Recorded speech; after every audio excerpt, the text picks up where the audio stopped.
Welcome to the Boston Barrister, Kevin Patrick Seaver, bringing you insights about your family and the world. Welcome to the Boston Barrister. My name is Kevin Patrick Seaver, lawyer in Boston, Massachusetts, of course. Today, we're going to talk about uncontested and contested divorces and break it down. And to help me with this is Attorney Paola Rossetti. Paola, say hello to everybody, please. Hello, Paola Rossetti here. Paola, the first question I want to ask is, what is a divorce? A divorce is when two people end a marriage, which is a type of contract, and there are two main types of divorces. Paola, when can you get divorced in Massachusetts? You can get divorced in Massachusetts when two people or one person decides they want to end the marriage, or both people decide they want to end the marriage, and that's a dissolution of the contract, the marital contract. Paola, I'm often asked, I want to get divorced, but the other side may not agree with that. Can one person ask and get a divorce, or do you need both people to agree in Massachusetts to a divorce? One person can get divorced even if the other person does not agree to get divorced. Where do you go to get divorced in Massachusetts? You would go to your local probate and family court, and that would depend on what town or city you live in, and that would then go into which county of the probate and family court you need to file your divorce in. I'm often asked, Paolo, how often do you have to be in Massachusetts before you can utilize the courts to go file divorce? You have to live in Massachusetts for at least 1 year before you can utilize the courts to file for divorce. That must be 12 consecutive months that you're living in Massachusetts. Paul, another often question I get from clients is that, Attorney Seaver, what do I have to file in the probate and family court to establish and begin and start a divorce? It depends on the type of divorce. So for 1A, which is uncontested, the main document is a joint petition for divorce. Whereas 1B, contested divorces, you need to file a complaint for divorce. Paula, once you file the divorce, whether it's uncontested or contested, what is the next steps? You file the divorce in probate court. Then what must the party who files that divorce, called the plaintiff, what must they do next to let the other side know this is what I'm doing? Well, they must give notice. So you say once you file a divorce, you must give the other side notice. Paula, what do you mean by notice? Describe that for me. What is notice? Notice is letting the other side or party know what you're doing, what you're filing, the document itself, so that they have an understanding of what's going on. And that's basically what's called due process, which means you must give fair notice regarding opportunity to be heard. So if I file a divorce, then I must take that divorce and have it delivered. Now, how do you give notice? Who does the notice part, Paulo? One primary way is by sheriff or constable, where they serve the other party in hand with the divorce papers. And like everything in life, there's rules to be followed. So that's under domestic rule number 4. What other ways can it be done if you're in state, Paulo? What other ways can you give notice? You've got the sheriff. There's other ways that you can get notice, though. If for whatever reason, let's say the other side is dodging the sheriff, doesn't want to be served, doesn't accept service of process, what else can you do? You can give notice by certain kinds of mail if you have the last known abode, which is just address of that person. And that's usually by certified mail, but you'd also want to be extra sure and do priority mail or other mail where you have a tracking number. And if that doesn't work, there are other ways to give notice. What are the other ways, Paula, that you give notice, please? If you cannot reach the person by either of those other two ways, you can file a motion with the court for alternate service, showing that you were unable to serve the person by sheriff, constable, or mail, despite all your efforts, which they call diligent efforts, and ask that the court publish the notice in a local publication, or there are sometimes other ways to do it nowadays through social media, but the main way is through publication. Paula, what happens if I'm living in Massachusetts and yet the person I want to divorce lives in another state, such as Florida? How do you give them notice down in Florida?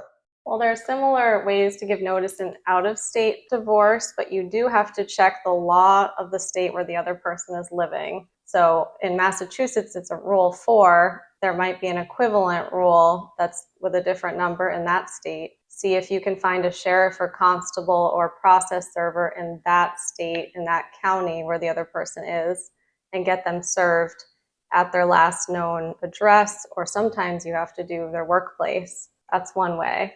Paula, what other methods would you suggest be done? I'm living in Massachusetts. My ex is dodging the service processor or the constable or the sheriff. What else can be done according to the rules of that jurisdiction? But what else would a judge in Massachusetts look upon as trying to be due diligent and making a good faith attempt to alert the other side that, hey, I filed a divorce. I want to put you on notice. In other words, tell you I'm doing this, and then give you an opportunity to be heard in court. So besides the sheriff, what other things do they do? So if it is permitted by the state where the other person lives, you can attempt to use their last known address to file notice by certified mail, or to serve notice by certified mail, priority mail, a tracking receipt, so that you're showing the court that you made good faith efforts and attempts to notify the other person. If that then doesn't work, you can still file a motion for alternate service. And you want to say by affidavit and statements all the things you've tried to notify the person through the traditional means and why they haven't worked. You can show that your certified mail receipts, for instance, and then you would go into asking the court to do it by publication, for instance. So to recap, Paula, what we're doing is, who's our audience? Who's our audience in a divorce case, Paula? The judge is your audience. So you want to show the judge all the good faith attempts that you made to provide notice to the other side. So the judge sees that this other person that you're asking or serving divorce papers on or attempting to has had the opportunity to respond, and you've tried to give them all these different opportunities to respond, which is part of due process. And you want to show the judge that you are complying with that due process. So let's go there now, Paula. You mentioned, what is due process? And simply, due process, just a fancy schmancy lawyer term for fairness, justice, equality. In other words, if I file a complaint for divorce, which is serious stuff, in a very serious court with a very serious judge presiding over such, you have got to do the right thing and give notice. That's the key here. Notice of the divorce, so the other side can respond or contend if they so desire to do such. So, Paula, we filed a divorce. It's filed successfully, and we give notice, and that's successful. What happens next in a divorce after notice has been delivered successfully? The other party receiving notice of the divorce has to respond, if they wish to respond, with an answer within 20 days of receiving notice of the divorce complaint. Paula, what happens if somebody does not file an answer within 20 days in response to the complaint that's filed in the probate court? Well, then they waive their chance, in most cases, of giving their side of the story and responding to the facts alleged by the complainant, the person who first served the divorce. So that underlies, obviously, Paula, how important it is to not only give notice, but to make sure you do it satisfactorily, so that if in the absence of them filing an answer, they can't come back later and say, I never got it, I don't know what you're talking about. You really want to make sure you nail that notice. So, Paula, here's the question I often get. Attorney Seaver, I filed the complaint, the other side answered within 20 days. What's next? What is the usual occurrences that happen after the complaint's served and we have the notice served and we get the answer in 20 days? What goes down next? Next, both parties need to file a financial statement with the court and also with showing each other. Paul, I'm often asked by clients, what is a financial statement, Attorney Seaver, in Massachusetts? A financial statement is a way to show the judge your financial snapshot of currently and a little bit before you're starting this divorce complaint. So there are two different kinds. One is $75,000 or more. So if you and or your spouse makes $75,000 or more income, you need to file a long form. And if it's less than $75,000, you need to file a short form. Paul, I'm often asked about financial statement. What goes on them? So you would put down your income, your assets such as real estate, cars, personal property, and your expenses, what you spend on rent, food, childcare, if you have children. And there are a lot of other areas too, but those are the top three. Paula, I'm often asked by clients that they bumble, mumble, and stumble on their financial statements. What advice do you give everybody out there on how to really do a great job with the financial statement, whether it's a long or a short form? You should try to go to your accountant, a CPA. If you have a business, then you want to get into your business advisor. If you have significant funds, you want to talk to a financial advisor, a wealth advisor. Whoever normally keeps your finances in check, or if you don't already have one, definitely would suggest going to get one and having them help you through organizing your finances first. Paul, I just want to add to that. That was a great answer. That accountants can cost you some money and CPAs can be real expensive. So before you go to an accountant or to a CPA, I humbly suggest you get yourself a really good bookkeeper to organize everything, put it into categories. Then you take it to the accountant who will charge more money, but the bookkeeper usually is not as expensive as an accountant and certainly is not as expensive as a CPA. Paul, I'm often asked, what else do they have to do with that financial statement besides put down all the information? Is there anything that's really critical that stands out when it comes to a financial statement? Yes. So you need to sign the financial statement after reviewing that it's accurate and complete under the pains and penalties of perjury. And if you have an attorney, they also have to certify that everything is accurate and complete from what they have from you.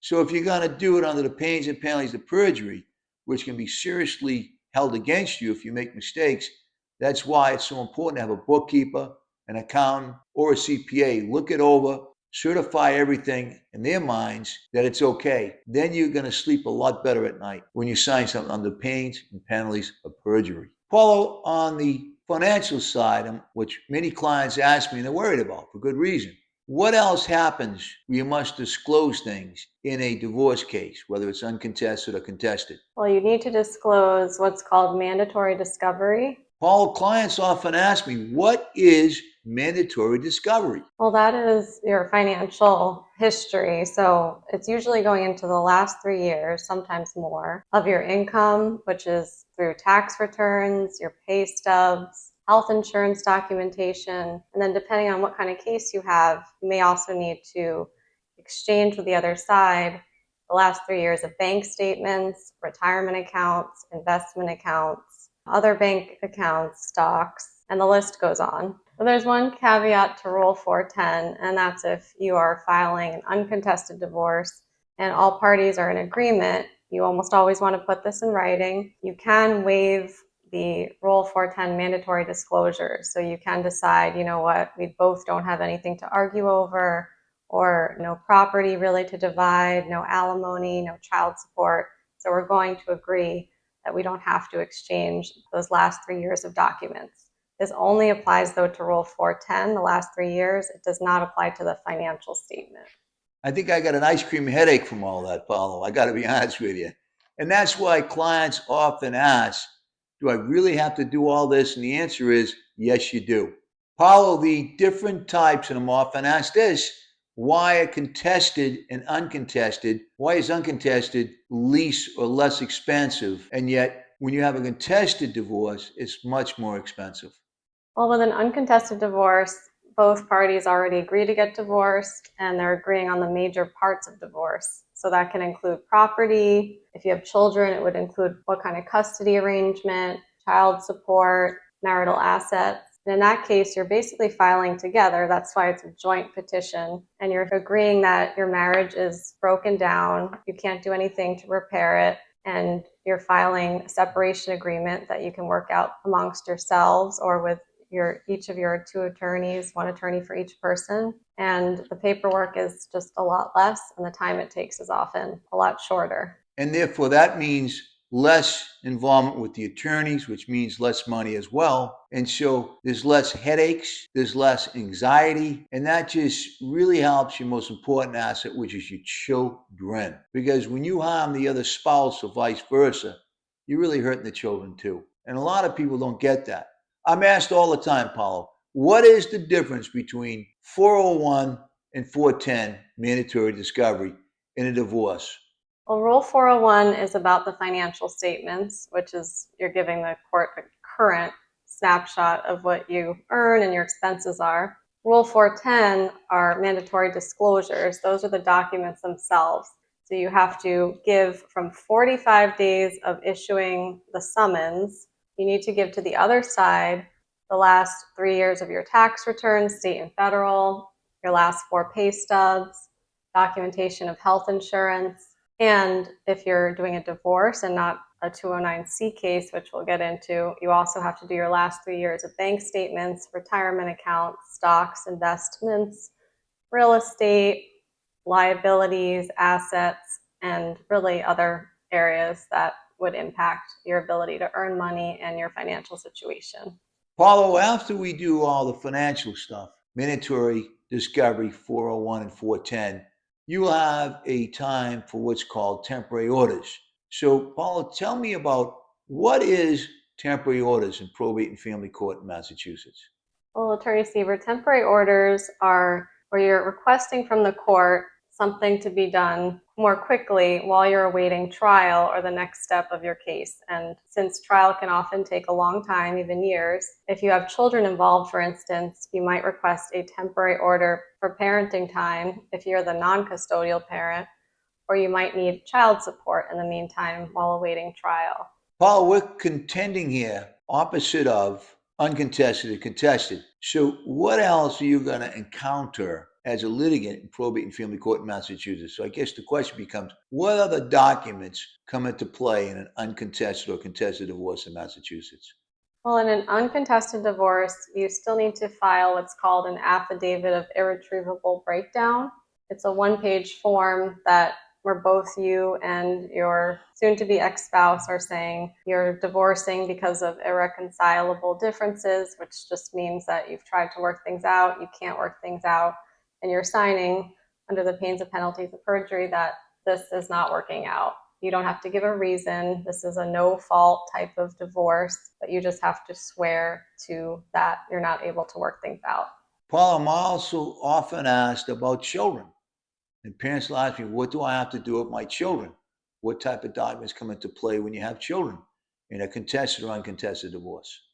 So for children, even in uncontested divorces, you need to file a form affidavit called Affidavit Disclosing Care and Custody. And you need to explain to the court if there are any other cases going on or that occurred related to your children or child, such as in juvenile court or other even criminal cases, or if there are none, then you'd state none and state how old your children are, who they've been living with, other basic information so that the court can familiarize itself when issues relating to your children come to play, even in uncontested.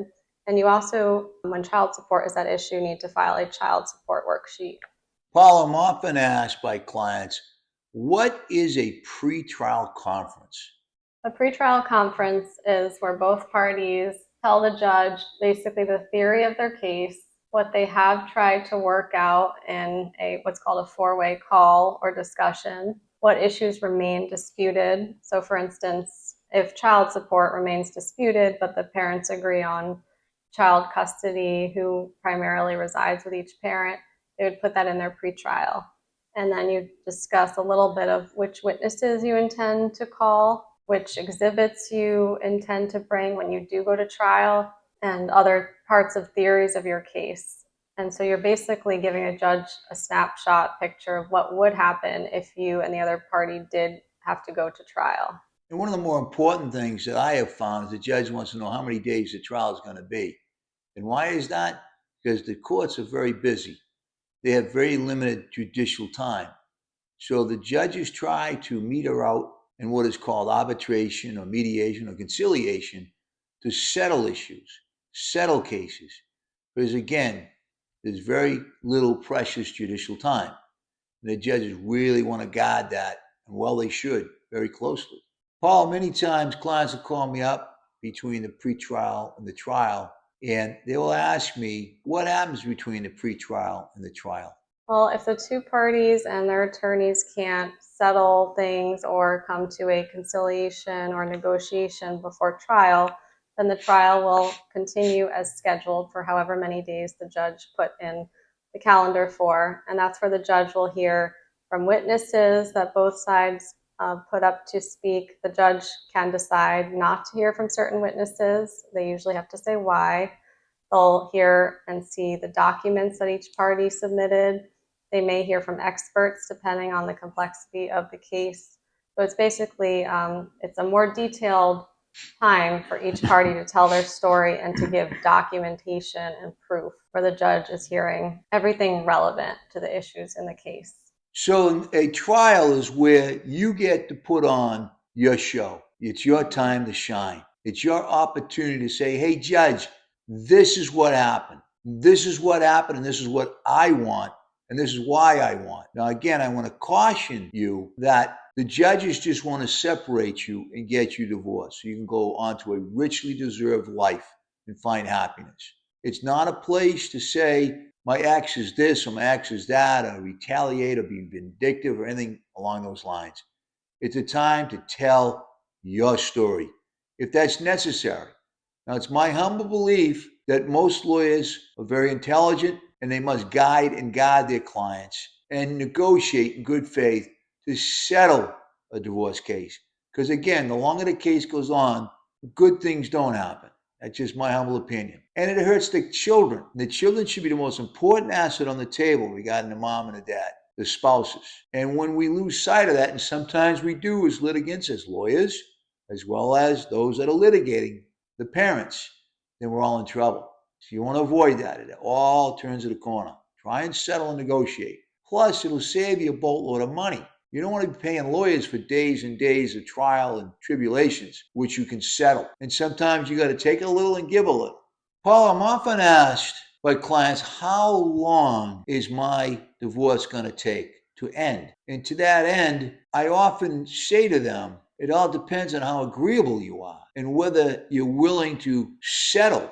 And you're not going to have a perfect world. There is no such thing as a perfect world. So you need to give and get to give, so to speak. And you got to understand that there's going to be times when you're going to have to give up something you really don't want to give up, but you do to hopefully get the divorce settled. And it's kind of like a compromise. And that's hard because during the marriage, there may not have been much compromise by one party or the other.